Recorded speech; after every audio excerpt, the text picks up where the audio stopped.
अस्सलामुअलैकुम स्टूडेंट्स, ये CS 304 की क्विज़ 3 आए हैं, ठीक है। तो जिसका टोटल 10 क्वेश्चन है। क्वेश्चन नंबर 1 है जिसमें वो कह रहे हैं suppose you have following C++ statement int old value equal है 10 की, ठीक है। और न्यू वैल्यू में कह रहे हैं आपने प्लस ऐड करना है ओल्ड वैल्यू में। ओल्ड वैल्यू हमारे पास 10 है, यानी 10 में आपने एक और प्लस करना है तो हो जाएगा 11। कह रहे हैं what will be the value of old value and new value, दोनों वैल्यूज हमसे पूछ रहे हैं आफ्टर एग्जीक्यूटिंग अबव स्टेटमेंट। ये सारा स्टेट करने के बाद, मतलब ये सारा प्रोग्राम करने के बाद हमारे पास क्या वैल्यू आती है ओल्ड की और न्यू की। तो आपने कहना है ओल्ड वैल्यू भी 11 है और न्यू वैल्यू भी 11 है। उसके बाद क्वेश्चन नंबर 2 है, मुझे उसके बाद क्वेश्चन नंबर 2 कह रहे हैं consider the code below class. ये सारा आप देख लें, इसमें मतलब बताने वाली कोई चीज़ ही नहीं है। तो आपने यहाँ पे आ जाए function C1 of class 1 is dash in class 2, private और हाइडन। उसके बाद क्वेश्चन नंबर 3 है जिसमें वो कह रहे हैं which of the following is not type of inheritance in C++, कौन सी टाइप नहीं है इनहेरिटेंस की। अच्छा, हमने जो लास्ट टाइम CS 304P का किया था ना, उसमें भी इसी तरह का क्वेश्चन आया था, सेम क्वेश्चन था। मगर नीचे जो हमें उन्होंने दिए थे ना, उन्होंने वो तीनों दी थी, प्रोटेक्टेड, प्राइवेट, पब्लिक, मगर एक नहीं थी दी और वो थी रिस्ट्रिक्टेड, ठीक है। उधर उन्होंने हमें सीक्रेट दी थी और यहाँ पे उन्होंने हमें रिस्ट्रिक्टेड दे दी है।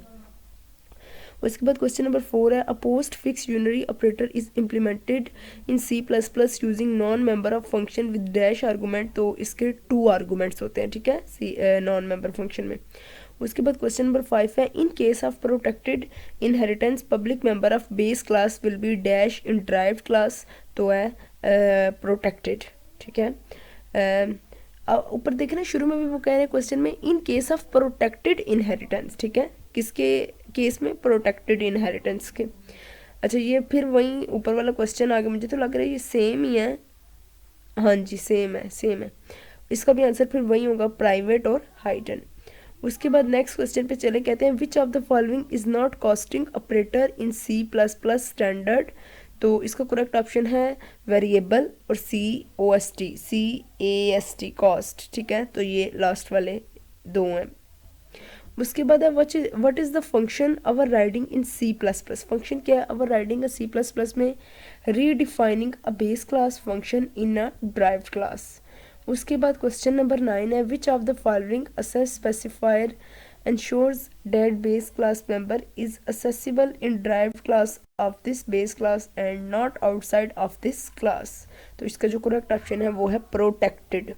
लास्ट क्वेश्चन, क्वेश्चन 10 है जिसमें कह रहे हैं consider the following C++ code format return for a class student से, ठीक है। स्टूडेंट सब्जेक्ट 1 में उन्होंने रख दिया है स्टूडेंट और आगे सब्जेक्ट 2 है।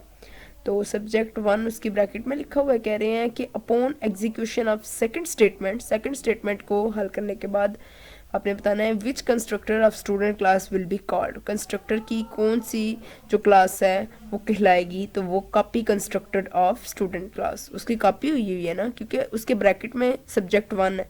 तो copy constructor of student class. इसके अलावा मेरी आपसे रिक्वेस्ट है कि मेरे चैनल को सब्सक्राइब करें।